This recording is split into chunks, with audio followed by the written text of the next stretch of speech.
Hello, everyone. Welcome to another episode of Mom at Home.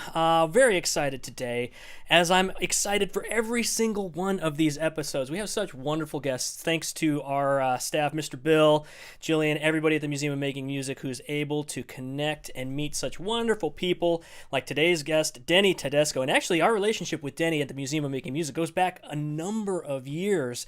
Denny is a filmmaker, producer, all-around great guy. He just so happens to be the son of a very renowned studio musician, Tommy Tedesco.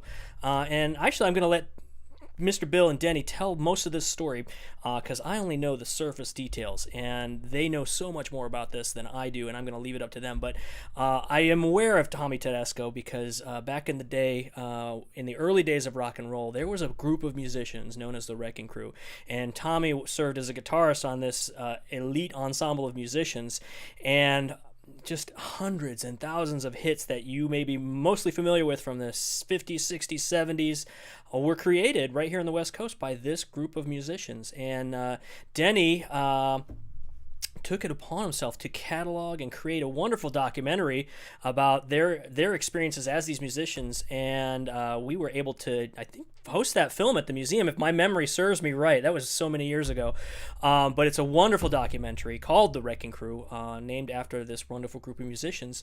And so we welcome Denny here to Mom at Home today with Mr. Bill to lead the conversation. Hello, everyone. How are we doing? Excellent. Excellent. Welcome, Denny. Welcome, Mr. Bill. Hey, TJ, I'll second that. We're doing excellent. And just so that we're all on the same page, it is January 15th. DJ and I, in December, we want to thank Jillian for riding the ship there. So today, January 15th, we have Denny Tedesco with us. And Danny, we're so thrilled to have you here. Thank you. I'm just happy to be here. Oh, man. Likewise. Well, you know, as BJ was saying, as he opened up here, you are the son of legendary guitarist Tommy Tedesco. And to say he was strictly a guitarist, I think is a little off the mark, because I've seen photos of Tommy surrounded by pretty much any string plectrum instrument you can imagine.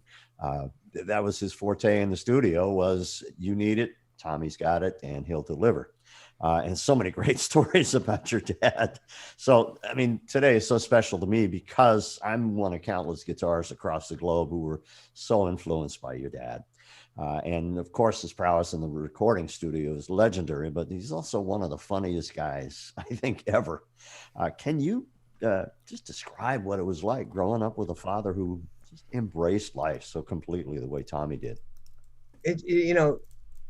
Thanks again for coming back. I mean, I can't remember when did we do that screening in 2010 maybe? Oh yeah, I mean it's at least 10 time. years ago, like right when you were launching that and going around the country and interviewing. Yeah. And so we definitely had one of the early privileges of screening that for our audience there at the Museum of Making Music. I still remember being there with my mom. Yeah, it was fantastic. Dad went, our family was, they came from Niagara Falls, New York. So it was a loud family. It was a lot of loudness, but we were tight. I mean, growing up in LA, Dad went to work like every other dad.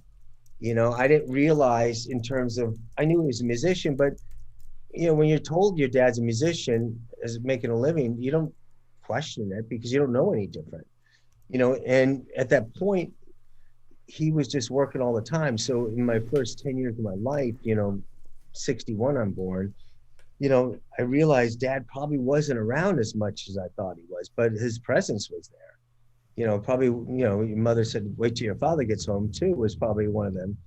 But no, it was, he was a ball buster. I mean, we all became ball busters. If you couldn't bust each other's balls, you're in trouble. So, but we had, and later it just grew. When I became a teenager, I became more involved in my dad kind of as his career, because I started understanding it and enjoying, watching him, go to the studios, and which I never did as a kid, and then seeing him play his own stuff. started doing his own jazz stuff. That's really got me interested. And so, like you say, he got up, he went to work. You just thought he was going to his job. You had no idea, really, as a youngster, how.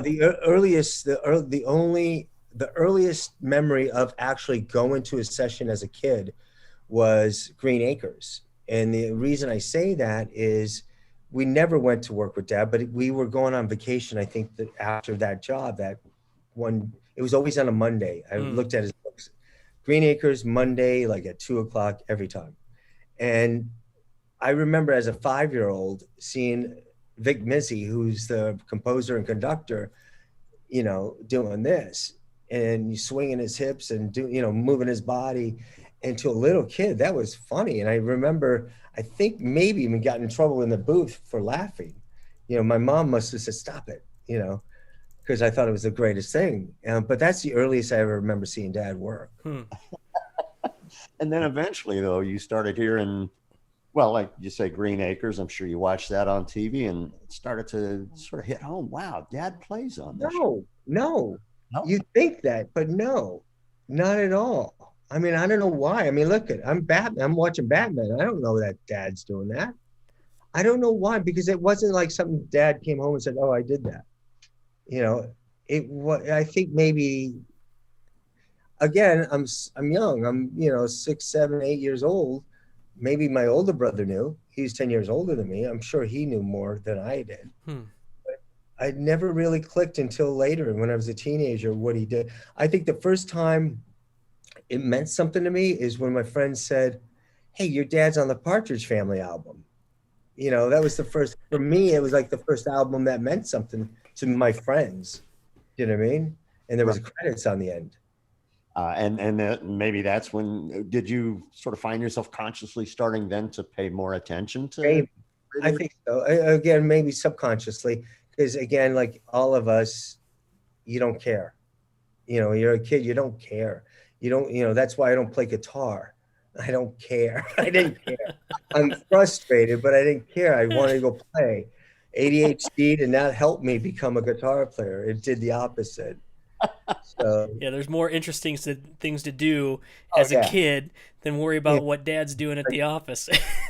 I'm like the dog in Squirrel,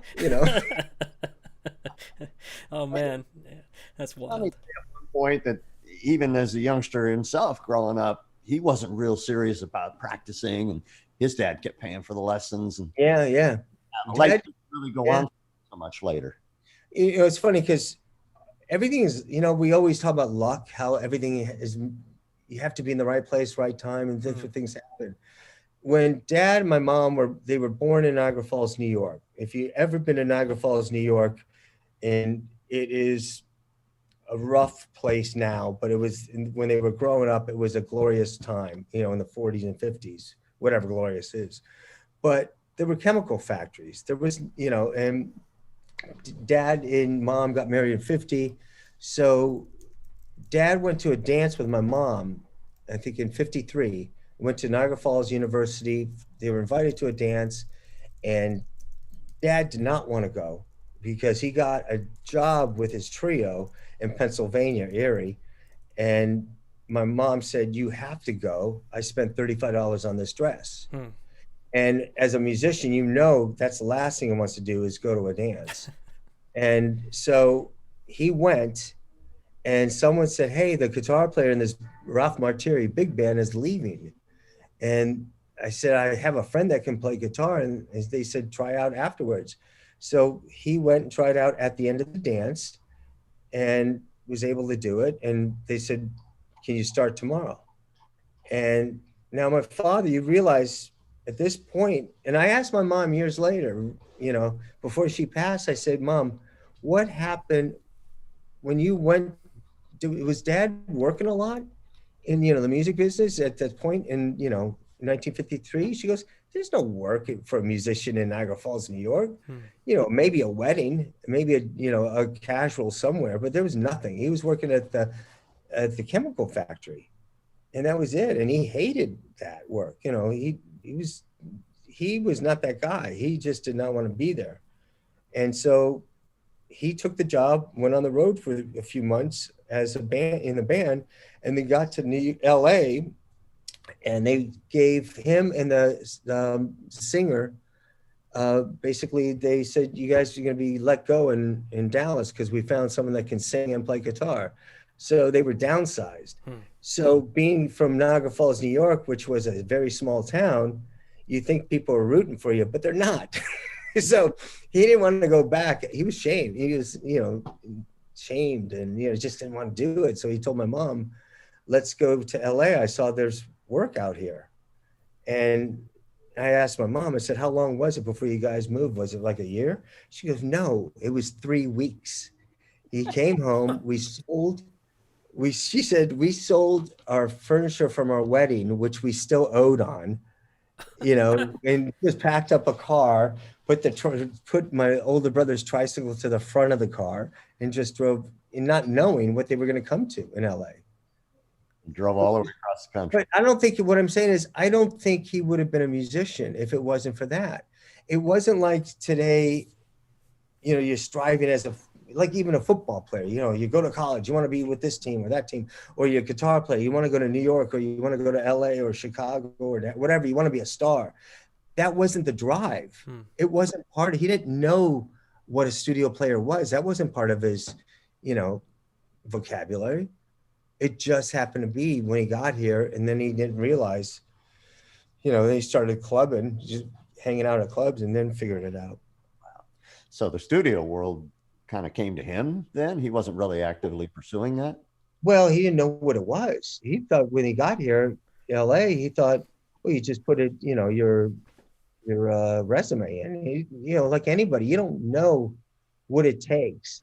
And what it does. So once he started meeting musicians in '53, he's doing those, sitting in on clubs and doing this and then Howard Roberts, the great Howard Roberts, would recommend him to like a Peggy Lee club date, and he tells the story about how he would go to that. And Howard Roberts is the master of the chord, and I mean, he's all over. He's just genius. Now, my father can't play like that. That's not his thing. And my father just played simple. He didn't know what to do. And then Peggy Lee said, turn around and go, who's that guy? And I'm like, I'm Tommy Tedesco. I like that guy. He liked it because he couldn't play.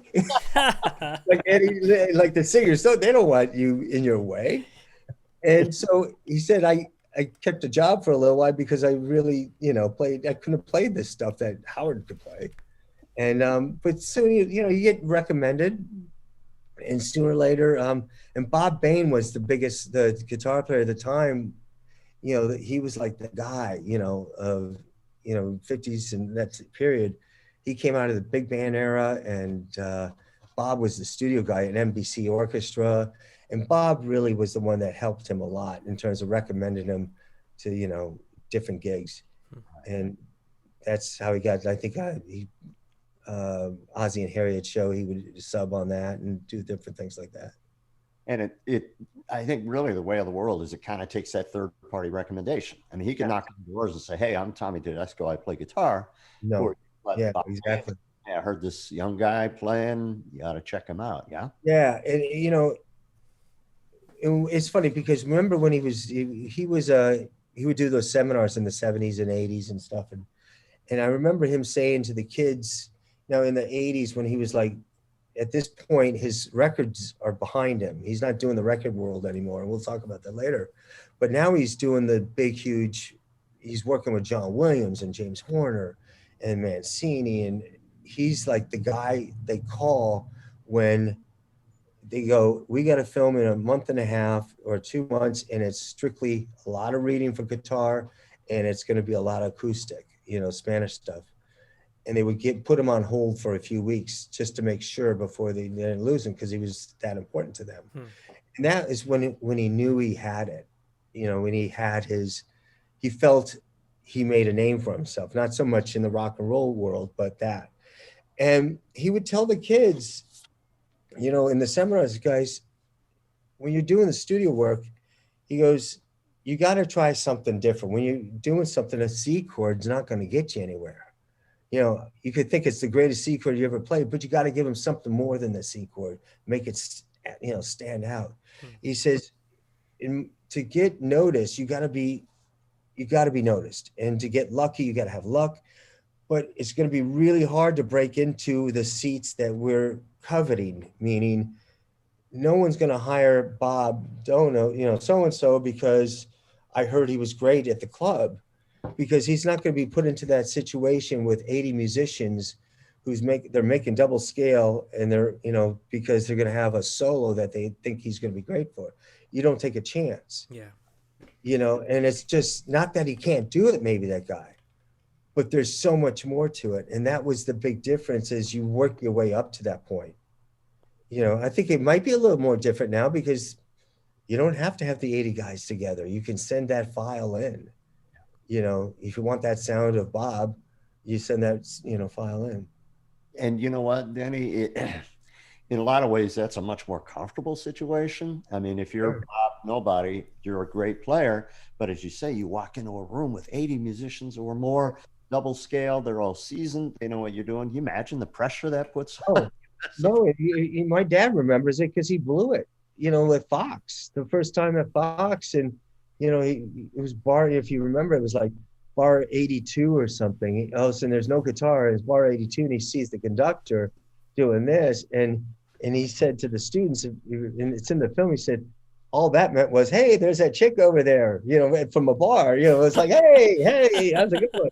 He had no idea what the conductor was doing. That's the first time he ever saw a conductor, really. Mm. So by the time bar 82 got there and there was no guitar, he knew he was in trouble. He knew, where's the guitar? And I think it was Dimitri Tompkin was the conductor or the composer.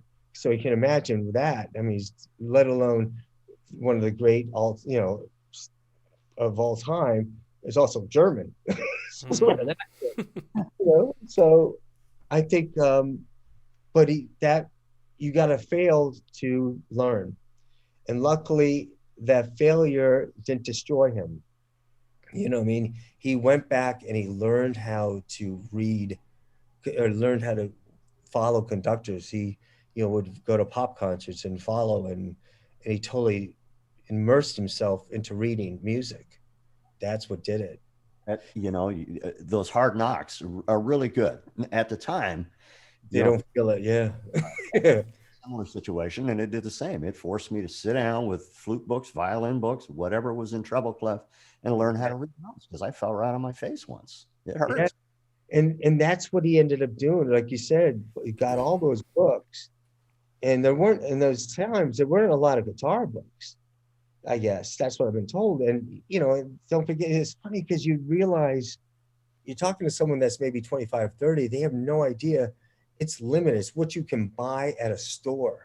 You buy a piece of sheet music or a book. You know, you could get anything now. And he would take that music. So the joke about him reading upside down, he could read music upside down because he would practice it. If he's doing Body and Soul, he knows it by heart. Let's turn it upside down and go backwards and do it. And that's how he learned. And his being able to transcribe instantly gave him opportunity when there was no guitar book. And let's say the Dave Pell Octet was one of the big bands in LA at the time. There was really no guitar book. So he would play, I guess, again, I'm not a musician. He would play, I guess, the trumpet book or whatever. And that would be his, whatever he would do with it. Wow. Yeah. So he made himself needed. Made himself very hireable. Yeah. With those skills. Yeah. I'm asked quite often, how important is it to learn how to read music? My answer is always the same. It doesn't make you a better musician per se, but it certainly makes you more hireable. Yeah. And, you know, he would have said, you could have a piece of music. You don't play the music. You still got to be a musician. You could read it, but you still got to make music out of it, you know? And I hate, you know, when I hear about people saying, I don't want to read because it's going to stifle my playing. Well, you're an idiot. That means, you know, you're taking a tool that it's like, it's the same thing for me with camera people. And I'm sorry about you camera guys out there. I love you. I know you're my friends. But when they say, I can't stand this camera, I won't use it. Well, you're just taking a tool that if the director or the producer wants to use it, you better get to know it, or an editor, get to know the tools you're using. It just expands your knowledge, and it can only help you. You don't have to read everything. And if you remember, Dad didn't read note for note. They would think he was reading note for note, but he would say, "No, I can't read that." That was part of his big thing was I have to take this chunk of music here. And he would say, like John Williams was a great example. He said, and he would tell the students, he said, I've never met a better guitar player, or I've never met a composer that was a better guitar player than me, because they weren't guitar players. Mm-hmm. So they didn't write for guitar. So they're not going to know you can't play that. But my father would never say to John Williams, John, you can't play this. It's impossible. It's his job to make it possible. So if he changes it. He doesn't, sometimes they'll bring it up to say, hey, or they usually say yes. And if they didn't, then we're in trouble, he'd say. I think Claude Bowling was the one that gave him the hardest problem, which was in California Suite. Yeah. Yeah, I think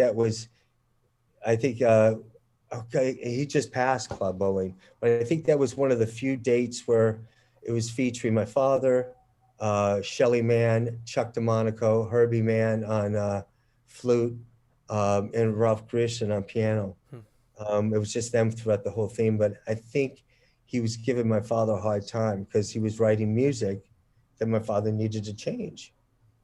And, to a composer, it was like, for him, it was like, my father's, hey, I have to, if we want to get this done. It wasn't being egotistical, it was being, that's the way it is. Really he's serving the betterment of the cause by saying, absolutely, that he knows what can be played on the guitar. Yeah, on the paper.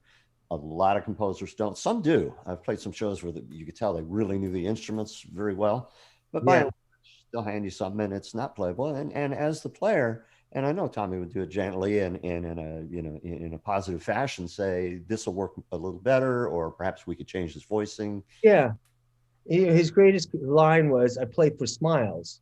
He goes, if the guy's not smiling, I better do something different.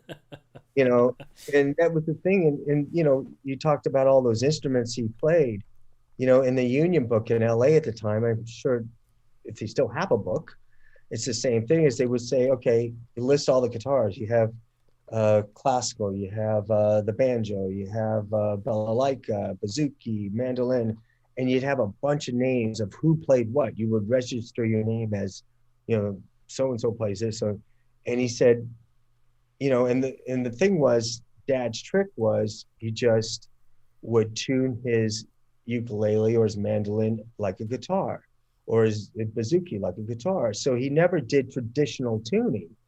He said, I could never, if I did that, he says, I'd be all over the place. I'll never make it. He says, sure, you could say, yeah, he's not a traditional tuning, but when Henry Mancini says, Tommy, it doesn't sound right. Well, it's traditional tuning. I just can't play it, and that was the thing. And he would his job was to get it across. I saw someone said, oh, Tommy Tedesco. I'm not sure if it was a slight or not. He said in a comment recently online, he was a mechanic. Well, yes, he was a mechanic, but tell me when you play some of this music that he played, that's not a mechanic playing, that's an artist. And I would defend that, because that's, people just don't realize, yeah, he was a great session player, but in his heart, he was still a musician. No, there's no doubt about that. Oh, great. And then we go back to the great line of the multiple instruments. So what you don't realize is in the Union, Bill, you might remember, I think you might know this. If you play one instrument, you get 100%. If you play a second instrument, it's another 50%, right? On the second instrument. And if you play a third and fourth, I think it was 25% every instrument you play. So he's doing Love Boat, and it's in the Mediterranean, starting in Greece, going across. So he's in, what do you call it? Pig shit, I guess. he's in heaven because he's got bouzouki and Greece. He's got the mandolin. He's got acoustic, the Spanish. He's got probably another, who knows what he's playing. So he's got all the stuff playing. He's making a lot of money this day. And I think it was Flatkin, one of the great violinists in the studio. I've read this. I think it's true because it sounds so him. Someone said, Tommy, sarcastically, the violinist says, do you even know the name of those instruments? He says, sure I do. 100%, 50%, 25%. Because he knew, hey, I know, and it was like, yes, it's a business, but it's also, you got to make music. Mm-hmm. It's always that. And have a happy attitude like that. Oh God, what a great comeback. I wish I had those comebacks. He gave so much back to young guitar students too. One of our NAMM staff this morning was just mentioning that he was, it was Dan Kessler, BJ. He was going. Yeah. And Tommy would invite students there to come to the studio and see what he does, see him in action. He had this great column in Guitar Player magazine called Studio Log. And he would do those seminars. And I went to one. I'm going to share a little story here right now at Valley Arts Guitar up there in the Valley. I got there way early so I could sit right up front. I'm young. I'm scared to death. And in walks, in my opinion, God. And of course, he started talking and he said, all right, who feels like they can come up and read a stage chart? And I shot my hand up because I'd done my homework. I learned how to. I go and I sit there, honest to God, Denny, my phrase for this is, it was like reciting Bible verses to God. Oh, wow. Sitting in front of the guy who's the God of guitar. And so he said, all right, just take a minute to look at the chart. So I'm kind of looking at it, and it wasn't terribly difficult. He says, all right, you ready? I said, yeah. He says, all right, I'm going to give you a count off. All right. I said, yeah, that sounds good. He goes, all right, here we go. 1, 2, 1, 2, 3, 4.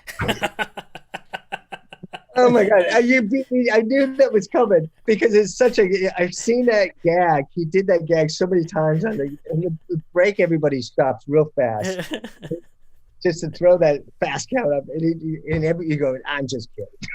That's exactly what he said. No, I'm just kidding. I said, I'm sitting back down. So then came the Wrecking Crew. I mean, I know we've kind of covered that area a little bit now, but let's talk about that. I looked up the Wrecking Crew and it looks like there were maybe 30, 40 different people in that group. Yeah, I mean, it's almost like a period of time versus a group, but at the same time, here's the thing. You guys remember David Schwartz? You know David Schwartz, I think. Yeah, I just talked with him the other day. How's he doing? He's still doing good. We've got our the virtual NAMM show. We're not doing the in-person NAMM show this year, so we're doing the virtual event, and he's on a couple of the sessions that we're doing. He's doing pretty well. I know we've got Peter Asher has done an interview with a couple of the other members of the immediate family, Waddy and Danny. And so they're doing that, and then David is helping to moderate the live Q&A after that. So it's a lot of fun. He's doing great. Well, I bring David up. So for those who know the story before the movie, Hal Blaine, God bless him, wrote a book called The Wrecking Crew. And it was based on a story that Hal used to tell in the old days when we were started. The older guys would say they're going to wreck this business playing this rock and roll shit. And I said, okay. So that stayed, right? And that was the story that Hal would talk about. So my dad never remembered the name, and Carol Kay obviously never remembered the name. She's very adamant about that. And a lot of guys don't remember the name, but it didn't matter. And then I asked David about it because David was working, I think, with Mix at the time, who published the book. And I said, what happened? He said, well, and then this is how I remember it. Maybe David would tell me I'm wrong, but David said they were thinking about a name, and he told the story, and they said, that's a great name for a book. Now, that's where the Wrecking Crew name came from for the book. Now, I could be totally wrong, but no one really remembers the name of the musicians at the time when I interviewed them. But Hal comes out with a book, and then I do the movie like a few years later, and we start talking about it. And oh, that's my dad. That's There you go. my Yeah, dad. we've got the Yeah, photos up now. there we go, photo one. Yeah. And then we basically, so you know what? It's in our vocabulary now. People are talking about it as the Wrecking Crew. So let's stay with it. And that's why at the beginning of the movie, I kind of say, well, you know what? It's really not about, some people remember the name, some people don't remember the name. Some people will say there's 12 guys, some people will say there's 30 guys and one woman. And it wasn't about that. It was about a group of musicians, basically, that, and there's Carol, that would go from session to session to session from early 60s to the late 60s, constantly being the same kind of group. You had, different variations. You had Hal on drums and Earl Palmer on drums, and then Jim Gordon on drums. You also had Sharky Green and bass players. You had Carol coming in after Ray Pullman, and then you had Lyle Ritz, and you had, different folks, Red Callender, and then Joe Osborne. So it really it wasn't like if you talked about Muscle Shoals, that's more contained. If you talked about Motown, that was more contained of a group. These guys were more different, variations. And so we went with it, and that's how we started telling that story. But they just never stopped, and they, went from session to session, and then, all times of the day. Didn't matter. There's Earl. God bless him. Back to back from early in the morning till midnight, 2, 3 in the morning the next. Yeah. And then sometimes they would, if Dad would have a session, let's say at Gold Star at midnight or whatever, or ended at 1 and then had to be back, or maybe they ended later and they have to be back at 8. They just stay there and sleep there. So, I mean, that's just such an amazing amount of energy and time to put into something like that. Was he out after a week of that? And the other thing is, don't be, again, to go back to, remember, he was not going to be a guitar player. No, he didn't want to, he wasn't that. All of a sudden he got hooked into it in the late 50s, starts working and going, oh my God, I'm getting paid for this. And, you don't jump off the gravy train. All these folks are from World War II. As kids, other than maybe Earl, who served in World War II. Not Earl, Bill Pittman. Mm-hmm. So they're all kids of Depression. So to be paid playing an instrument in a world that's only, again, think about technology, being recorded and making a living. We're only talking about 30 years, from the 20s and 30s, maybe? Yeah. He's making a living? Right. And who's going to walk away from making a living? Not knowing, is this really going to be going forever? Right. One of the great Carol Kay quotes in the Wrecking Crew film is, "I'm making more money than the President of the United States." Yeah. That's a good. They were. Yeah. They totally were. I mean, I looked up income tax on some of the sheets, and I went, oh my God, he made that in 67. And I did it. It was outstanding, crazy. You didn't realize they made a good living.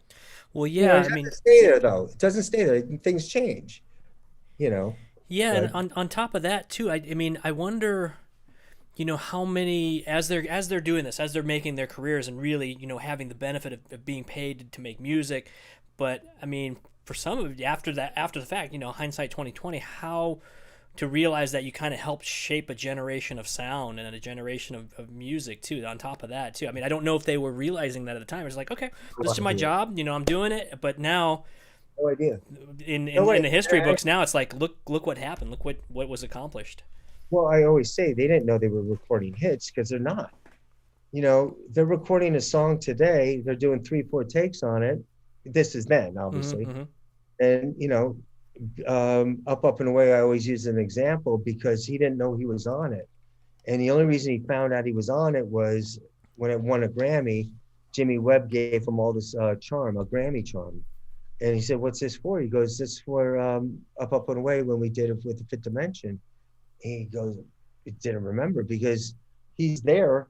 The band, the singers aren't there. Mm-hmm. They're just laying down rhythm tracks. Him, Earl, Joe Osborne, Larry Knechtel. They're just laying down the rhythm tracks.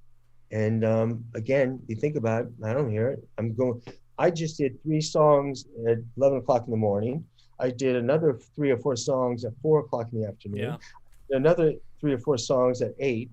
Nothing, or maybe even 1 or 2. It doesn't matter. They're going song by song by song. They're just knocking this stuff out. Yeah.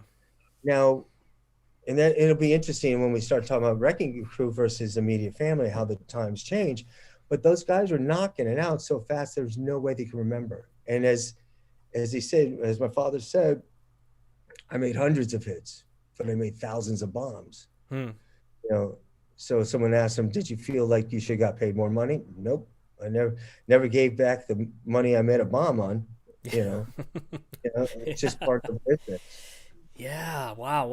I'd never thought of it as that. I never thought of that perspective on, yeah, they're known for their hits, but there's got to be another side of the coin too, and you don't think about that. Unless it was something special. Like sometimes they'll remember, like they were there for when um, Strangers in the Night. Now that's Sinatra.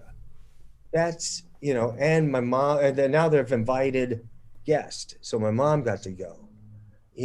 That's big because Sinatra's someone they're looking up to. Yeah. Don't you? In terms of eras, my father's not really into the Beach Boy thing because he's so much older than the kids at that time. Mm-hmm. It's not his cup of tea. And I don't think my father appreciated the Beach Boys as much. He Mm. loved the vocals because of the high lows and the Four Freshmen, that kind of era. But music wise, he wasn't into it. And I don't think he really figured it out. I think until many of them didn't figure it out until it was mixed. Yeah. You But know, they're kids. Danny, they would do 2 or 3 songs in the morning, 2 or 3 in the afternoon, 2 or 3 later at night. With that volume of music, there's no way you can keep track in your mind of, I would imagine by the end of the week, they forgot what they did on Monday. Oh, I can't even remember. I can't tell you what I did on Monday either. I can't tell you what I had for lunch today, so I get No. that. And another part of that, I would think, is if you go into the studio with this pressure of this has got to be a hit, that's going to affect your playing a bit. I would. Yeah, well, that's interesting. That's a really good, interesting because, that's really a great question because I was talking to Lenny Waronker about it, about the next generation. When we get into the 70s, he goes, we never brought up the word hit. He goes, that's like selling out. But that's the difference. In the 60s, yeah, you were looking for a hit. The business was totally different. When my dad's working, there's the few labels, there's Liberty and there's Warner, but whatever the labels are, there's publishers, hitting the songs, getting this, writers, they're looking for songs. And this, if not from the Brill Building, it's from the guys out here, maybe, Steve Berry and Phil Sloan and, all those different works or writers. And they're moving and doing this. The producers have a lot of control over, they're hired to create. It's their job to get in and get out, whatever it is. They want to make good songs, but they do need to find good songs to make hits. They're making singles at this time in the 60s. It's really about, if you want an LP, well, you better have a few singles, as hits, and then they'll do an LP. So that's like, one of the great song guys in terms of one of the great producers, no one even realized was Snuff Garrett. He could find the great songs, and he didn't know one note from another note in music, but he was a real amazing character.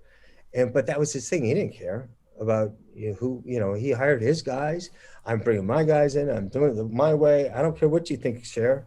I don't care. I'm not here to please you. I'm here to sell records, and then he went with that's how he worked. He would never have been able to continue what he was doing in the 70s with the artists that came in, because that's not what they wanted. He obviously had the ear for what would gel and what would make that song a hit. Yeah. I mean, another great story in there. And again, it's Carol Kay talking about the beat goes on. It's a 1 chord song. What are we Yeah, going to do here? And she got to came up figure it out.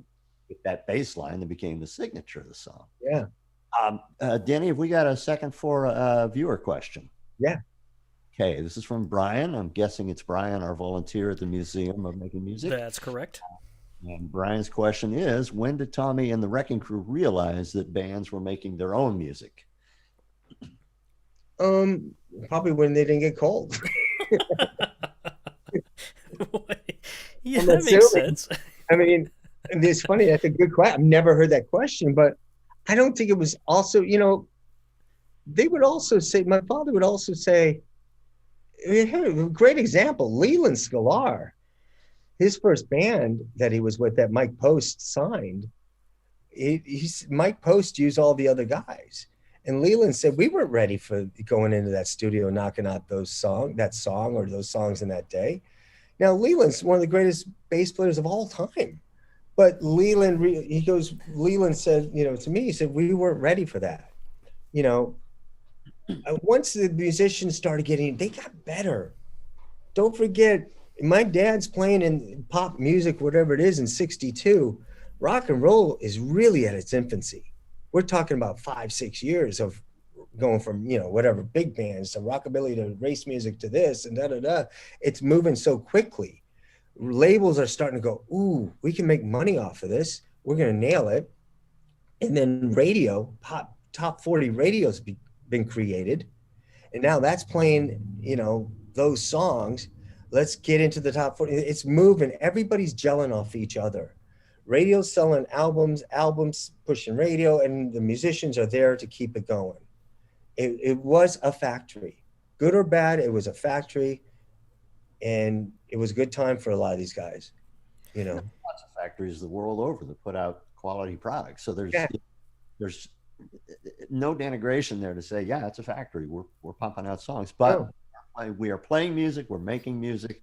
We're enriching our souls, and hopefully the world of listeners will hear this. And then the new artists, it's funny because Jackson Browne said in the interview with me on the next film, he goes, his first album or first, recordings, he said Don Randy's there. And he's got his three, I think Keltner or Jim Gordon was on drums. And he goes, well, what about, and Don Randy says, come here, just sit down. Because he only got 3 hours. So he goes, yeah, they're great albums, but he goes, where's me in it? And that was the difference, because now the artists who are not as intimidated, maybe they don't know better, to be honest with you, they do know better. Now they're staying, you know what? I can get my own friends to do this. Technology changed at this point. More tracks. In the early days, the reason they used all these studio players, you had to get in and get out fast. You only had a couple tracks, if that, in the early days. But now, like Jackson and Neil Young and all these other guys, and they're using their own people, and they can. And again, the players are getting better at this, especially in that genre. It's their sound. It's not my father's sound. It made sense. It does. And each addition to the puzzle, like you said, AM radio, hit radio, songs were being played round the clock, 24/7. And upping the bar, musicians have just gotten better, as you say, over the years. In terms of the heights that they're reaching for and the music that they're creating. It's just stunning. So let's talk about the Wrecking Crew film. Because you said it was first a book. So Dad was passing away. And, we got diagnosis was, hey, he's got 11 months. And that was like, oh my God. And my concern was, I had talked about doing this idea about doing a film about him and his guys, his friends. And at that time, I had already done something in college with just my father, a story about my father for his project with my friend John Leonidakis. And we did that then, and it was okay. There's some good bits, but it wasn't a good, as a documentary, it's not that great, but I wanted to tell the story. And I basically thought, if I don't do this, it's going to be the biggest regret in my life. And I jumped into, making it. People assume, oh, it's just Tommy's son making it. It wasn't. I was I'm not a filmmaker. I worked in film. I had been in art department. I was doing IMAX films as a grip and helping camera and different things. So I had all my friends to help us on the first day of shooting. And we started shooting that round table and thinking that round table was going to be good enough to get us financing to help us with the rest. And Dad passed away in 97. And in 98, I put a 14-minute piece together thinking, all right, this is killer. This will work. This will get us the money. And no one would help us. It was brutal. I would say, well, what about this? And they would say, well, no one's going to, labels and publishers, they're not going to help you. They're not going to come together. And they say, it's, why would anybody invest? Because don't forget, this is 98. Documentaries are, not that, it's not that prolific at the time. And they would have, they would say, if someone invested, it's only going to make this much, but it's going to cost them this much. How are we going to, no one's going to help you. And I had to keep going because at this point I had to keep thinking. And over the next 10 years, I kept going. I interviewed so-and-so, interview Brian Wilson, interview Herb, Lou Allen. I kept going. And then finally, 06, my wife, Susie, said, we made the most expensive home movie ever. Wow. There's nothing to show for it. And she was, and I did everything wrong. Everything they tell you not to do. Don't use your credit card. Don't, I'm playing credit card, refinance, and playing, I had great credit before I went bankrupt. So it's like, you do that because you're playing a game, thinking you're gambling, I'm gambling. I know. And then finally in 06, I basically had a great property overlooking the beach in a sense. And I got the plans to build that house. I got appliances. I got everything ready to go. But until I build it, I can't do anything with it. And that's where I was. So I brought Claire Scanlon, a great director. At the time, she was a great editor. Now she's a fabulous director. And she helped us shape it, created, a cut and got into the festivals, did really well. 08 sucked, as we remember, but the festivals, I did a dozen awards, did great reviews, sellout audiences, but no one would touch us again. Well, how are we going to make this if it's costing you this? No one could see through it, and everybody thought it was a niche film. And it's like, it's not a niche film because I'm telling you, I'm going around the country seeing this with real people, not LA people, not New York, not big cities. I'm seeing it in Athens, Georgia. I'm seeing it in Wichita. I'm seeing real people react to it. And at that point, it was beyond, I knew I was okay with the film. It was a good film. I knew it was an audience pleaser. And I say that because I could be honest. If I didn't feel that way, I want to keep going. So then we just figured out ways of creating fundraising to pay off the $500,000 that was projected that we would have to pay. We had music, publishing, masters, we had stock footage, we had to pay the union. So those guys could get paid. There was a lot of money to come up with. And that's how we started. That's why we went to the museum. We did screening there, raised money from folks there. And I went around the country. I would create events. I would come, literally have a music playing before the film started of the music that wasn't in the film. And I'd have slides up there, and I'd have sponsorships, a local car dealer or the local dog groomer. Hey, give me $200, I'll give you 10 tickets. I don't care what you do with them. I got the 200 and they could fill the audience with 10 tickets. I'm happy. And the musicians taught me this. Musicians taught me about getting email slips. Every email is worth something. So when we kept everybody involved in this journey, it wasn't about my journey anymore. It was everybody's journey, everybody that ever saw the film. And that's where it got. I don't even remember what the question was. Well, I think, and plus my perspective is that you brought a lot of people closer to the story that they might not have known about.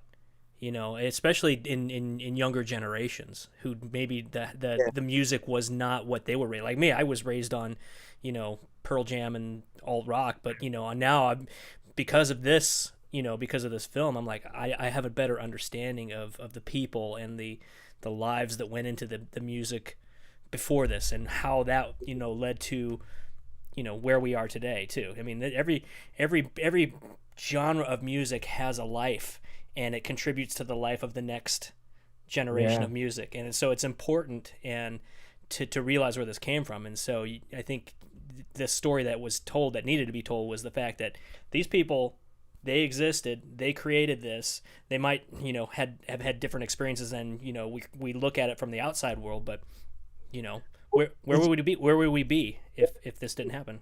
There's a great line from Mark Schulman, the drummer, you know, young drummer. Probably much not as young as we think anymore. Mark is one of the great drummers of today. And he said, you know what, you can't tell me that you could hate every piece of music or never heard about Earl Palmer or Hal Blaine. He said, but you can't tell me you've never been influenced by them, because someone that you were influenced by had gotten something from them. Everything's passed down, every lick or something, you know, something you turn on to someone. And that really made a lot of sense. You know, now you could be influenced by so many more, you know, but those days there were very few to be, you know, influenced by. Well, few and or just different, you know, different the way people progress, and how influencers, how the next generation of musicians are being influenced. I mean, they still pull back, but it's I don't even recognize some of it myself. I'm still learning, and I'm still trying to piece it together. Like, where is music going? How are today's artists? That's the greatest thing, and I think that's why, like, guys like, that's what I love about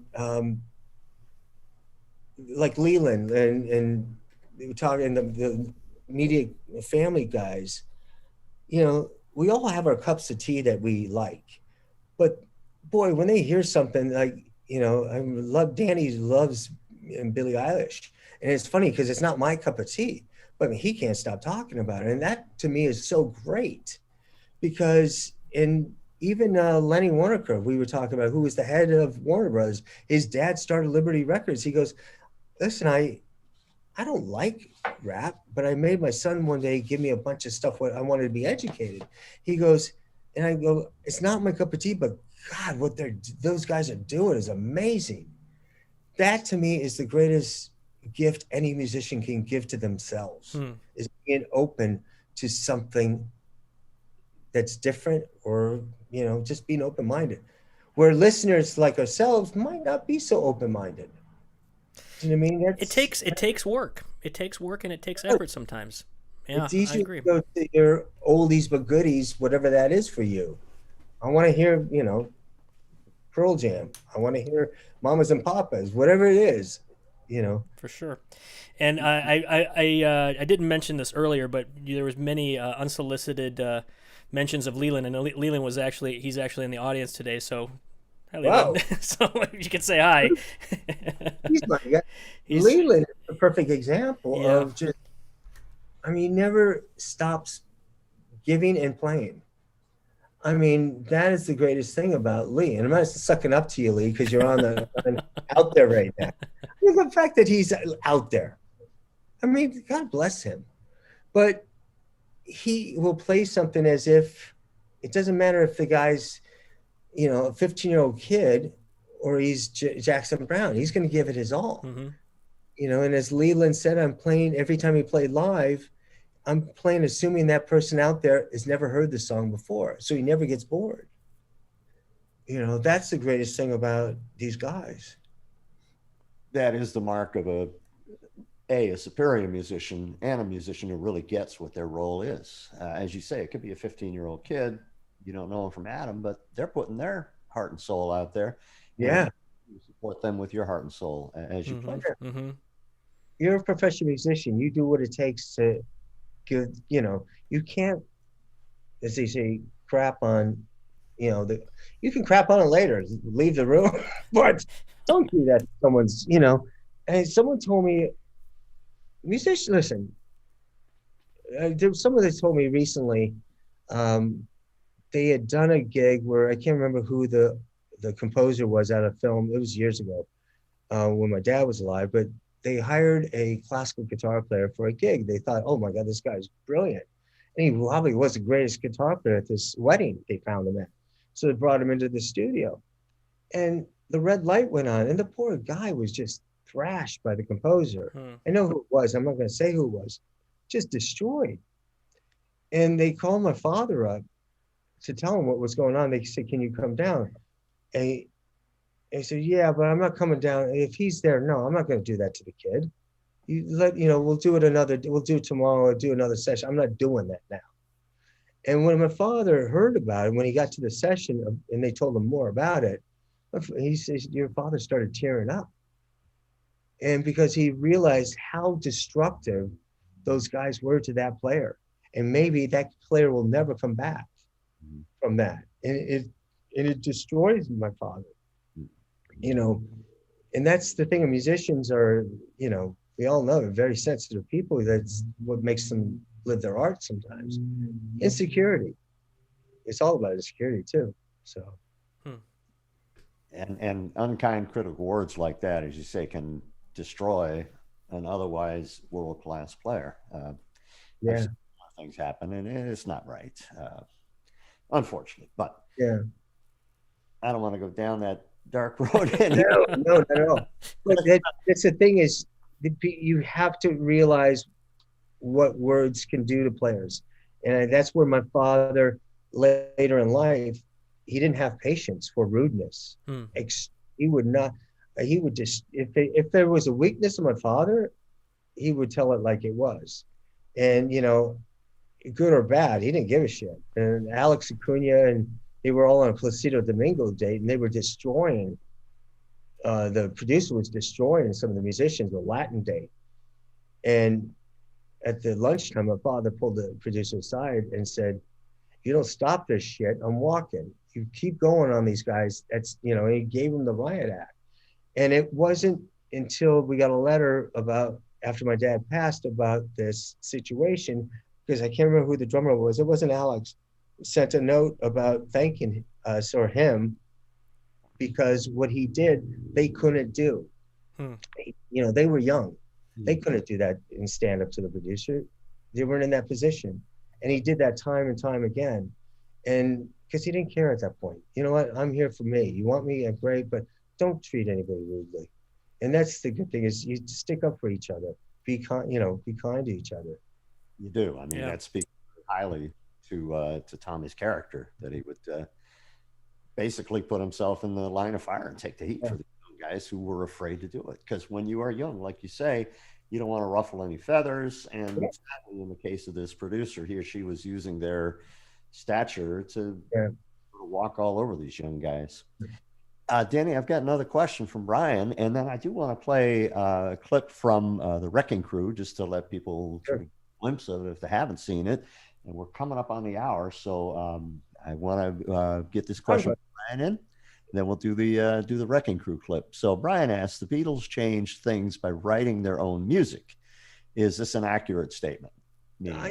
Very much so, and that's what Lou Adler and Herb Alpert said. And a lot of the guys said that. Once the Beatles hit, the business changed all over, not just in England, but in America. Also, hey, it's guitar driven now. There go the horns. And Plas said the horns got very quiet. Plas Johnson said horns got very quiet for a while. It was like, all right, we're going to go this way. Now we're going to go this way. And it's this constant chasing that new sound. And the Beatles, like they said, and Lou said, writers had to up their ante on writing.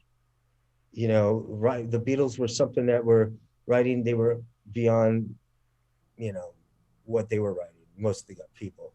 And then it changes again in the early 70s. You got Carol and James and Jackson, writing songs. Bob Dylan had already been doing it, but they started writing songs that mean something to them. As Carole King said, early 70s in America, the war's going on. People wanted a change, wanted a different, sound. And I mean, back into the 60s when the Beatles came out, we had just gone through, of course, that horrendous event here in our country. And they kind of brought some light and happiness. Yeah. Part of why they were so successful. But the songwriting team of Lennon and McCartney just put out one gem after another, and they were game changers. I think they opened the door up for singer-songwriters from there. Oh, yeah. And that was the thing, is even Lenny Waronker and Russ Titleman said in my interview with them when we were talking about immediate family, they said, you got to realize in the 60s, these singer-songwriters were basically, their songs were just brutalized and destroyed by producers who, you know, didn't give a shit. They just wanted a hit.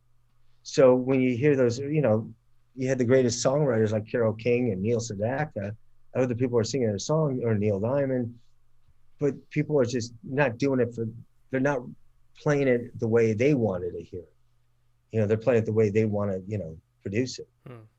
So the things did change. Well, let's, on that note, let's go ahead and play that clip from The Wrecking Crew. It's a nice little promo piece. I'm going to roll it.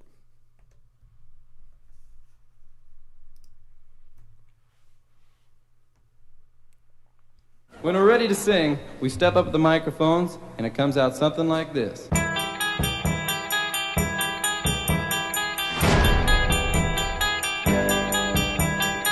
We came in the studios with Levi's and T-shirts, smoking cigarettes. The older guys were saying they're going to wreck the music business.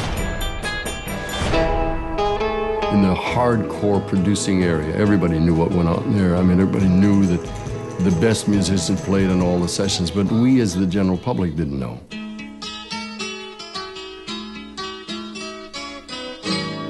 They played so well, and they played so well together. I was in awe of them because of Phil Spector. I pulled my car over the side of the road and said, what am I listening to here? The musicians were really the unsung heroes of all those hit records. When I listen to the record, it is so apparent that these guys were just really so good. And you can see why everybody used them.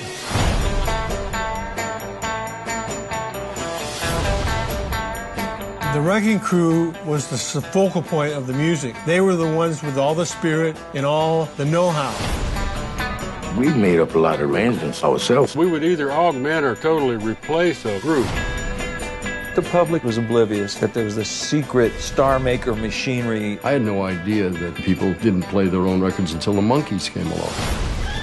We were so busy. I was making more money than the President of the United States. 7 records of the year. It was unbelievable. Here's the way that the beat goes on sounded when we first heard it. La-di-da-da-da. Yeah, I said, uh-oh. The third line I came up with was...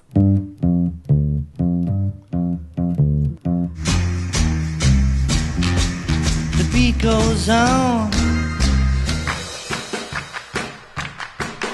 They were the stone cold rock and roll professionals, and there may never be a group of that caliber again.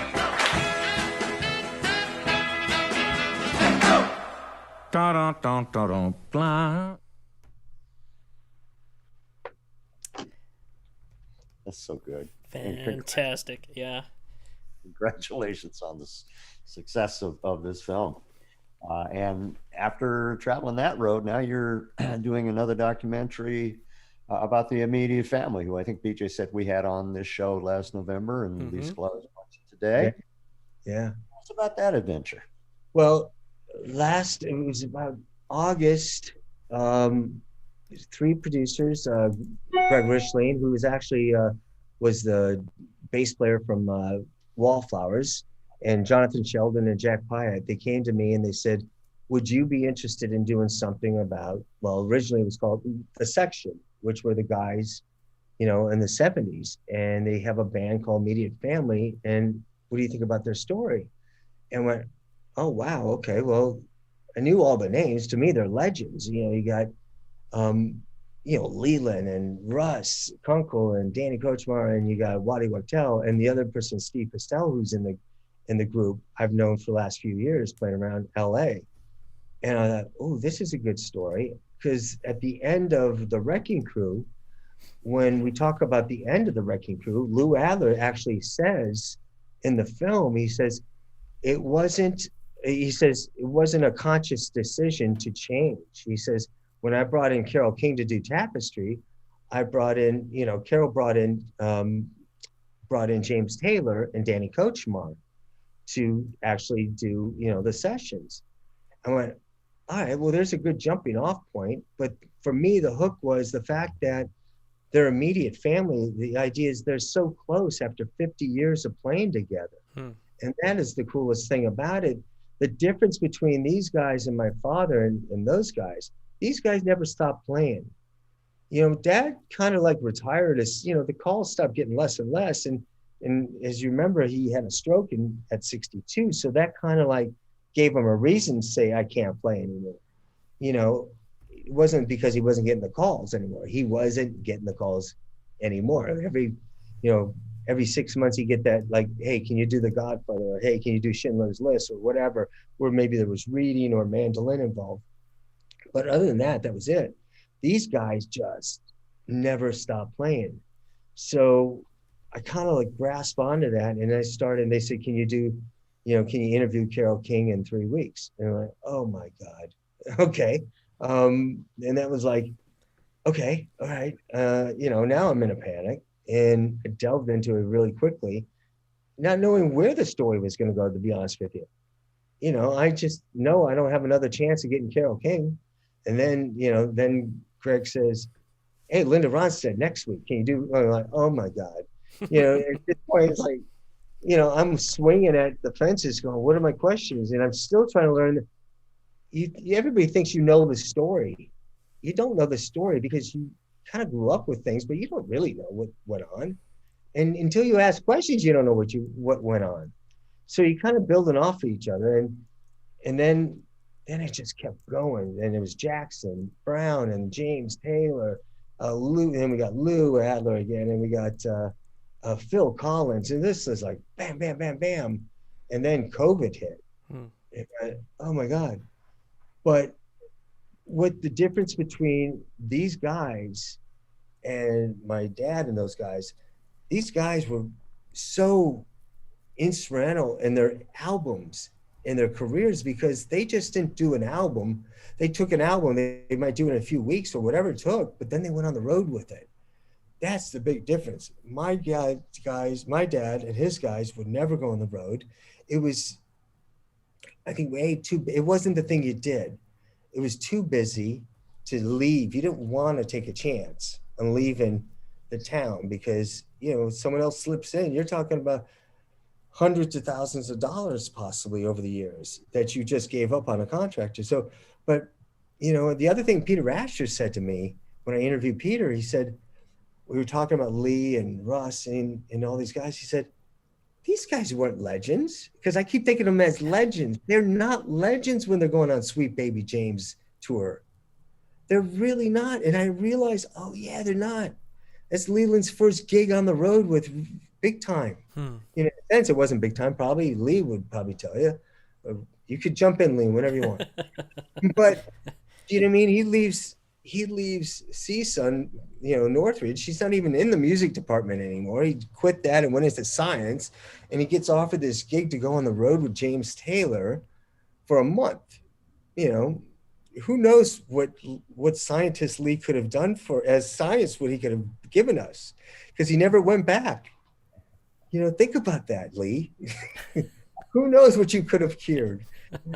But the times changed, and these guys kept going on the road, and then Waddy, they all come together, and they're doing the Linda Ronstadts, and and they never. And then Phil Collins, Lee's working with Phil years later in the '80s, and then Danny goes into producing Don Henley, his first albums.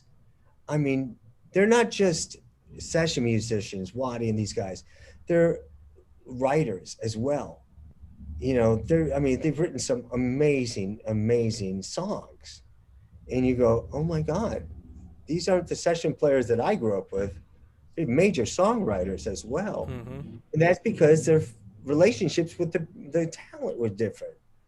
I didn't have Brian Wilson or Frank Sinatra coming over for dinner.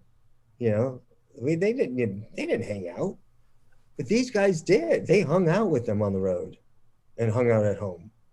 It was about music, much more music versus the music business with my father. Mm-hmm. And I don't say that as a slight to my father. He still had to make music. My father still had to make music, but I don't know if my father could have fit into the world of the 70s. Maybe not so much playing wise, but I don't know if he would have had the patience of hanging out and doing projects a long time and then going on the road. I don't think that was his thing. You know, and so, it's a different approach when you're walking in. You've got 3 takes to get the song, and we go to the next it's song. different, exactly. And Lee was one of the few guys, and Mike Post said Lee could do that. That was the difference. Lee, as Mike said, he could come and he goes, you know, he can come to my sessions and play all these 8 shows of mine, all this my bullshit, he would say, and play it brilliantly, but then go on the road and kill it on the road as a player. You know, my dad's not doing that. He can't do that. I mean, there was when he did at one point, there was a point where he was doing a Jan and Dean live thing, and I can't remember who couldn't make it. One of Dean or one of the guys couldn't make it. So they're there, and my dad's in a sweater, and all the kids go and say, "Who's the fat guy in the sweater? Who's that fat kid?" It's like, you know, so my father would say, "That was it. I'm never doing that." So, you know, but that's the difference. I mean, these guys kill it on the road. They're great live players as well as session players. They're more about the songs. You know, that's the big difference. And again, not slighting Hal or they were all about the songs with my father or those guys too. Whatever it took to make it better, but they had less time to make it better. And the immediate family, as you say, is an actual cohesive unit as a band that goes out on. Now they are. They weren't then, but they were, exactly. They were tight.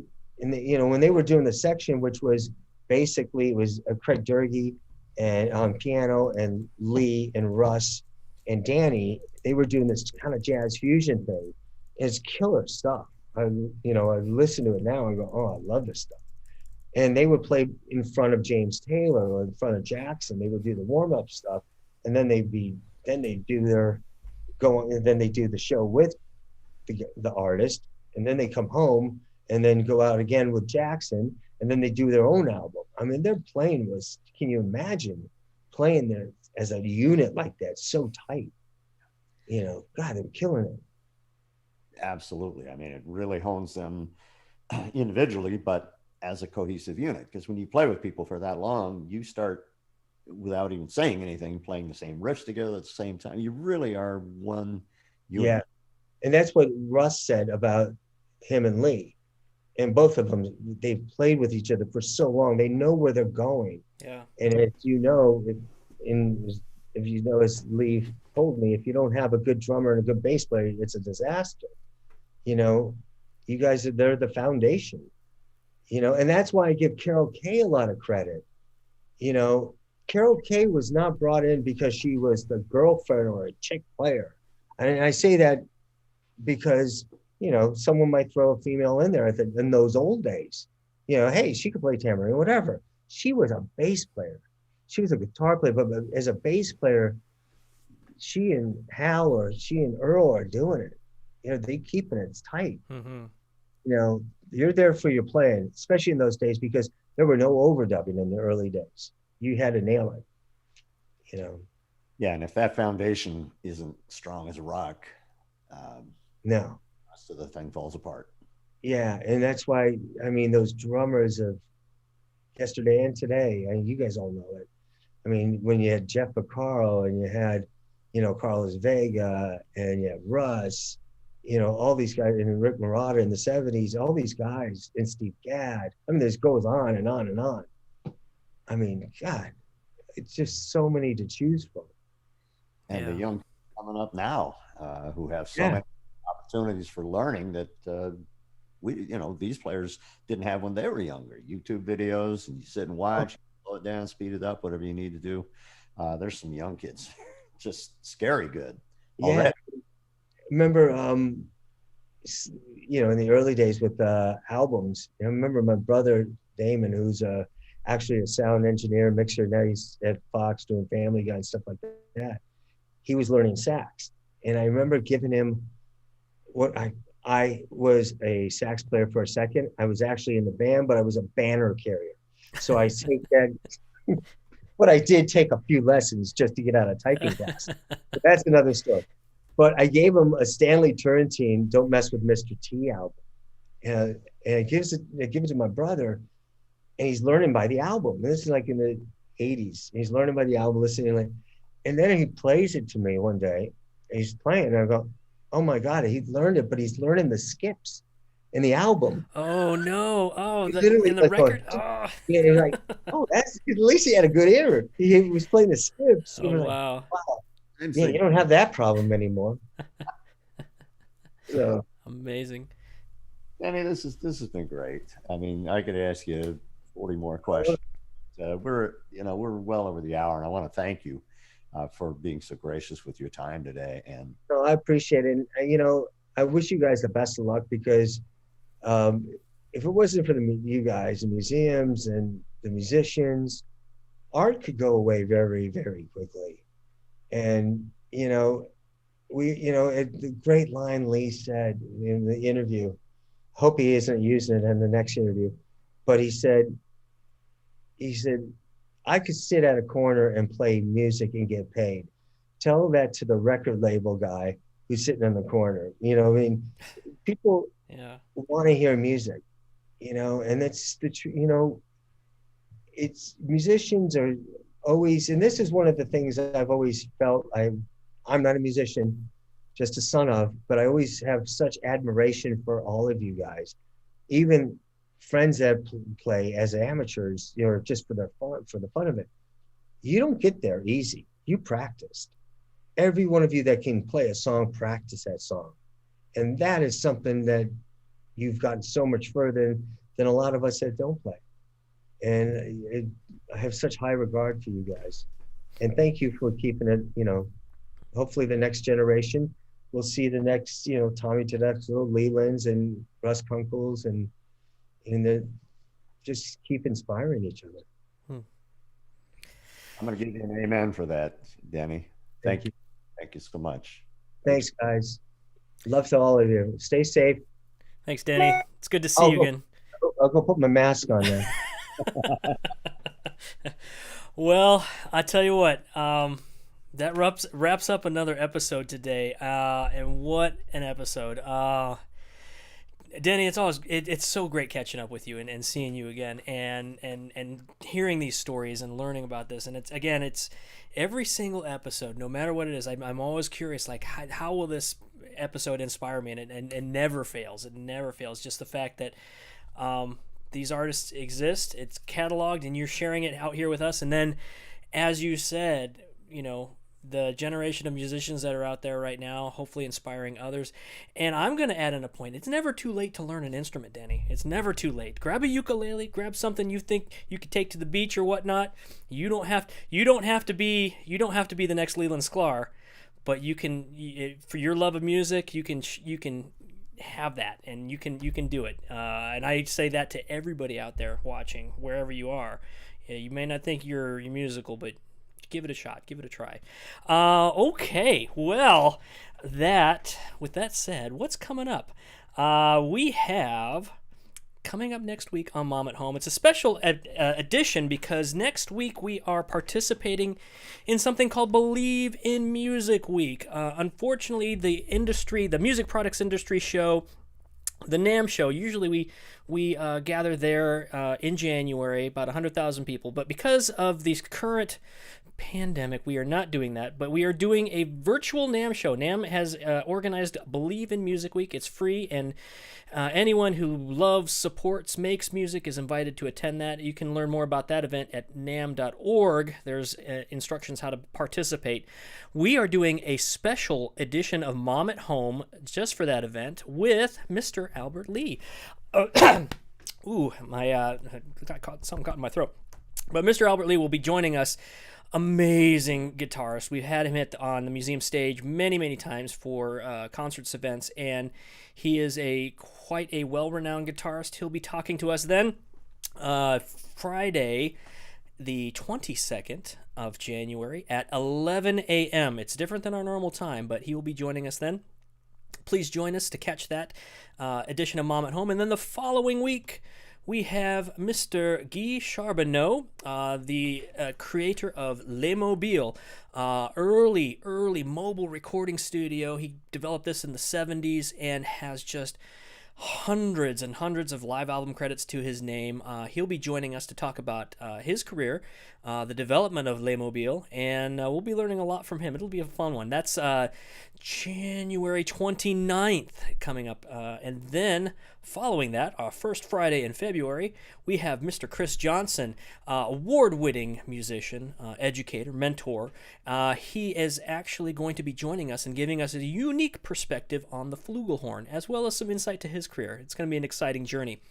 And then our very final Live at Mom series that we have scheduled is coming up on January 29th, same day as our live Mom at Home with Guy, except this will be in the evening. This is a live virtual concert we're having with the Katie Thoreau Trio.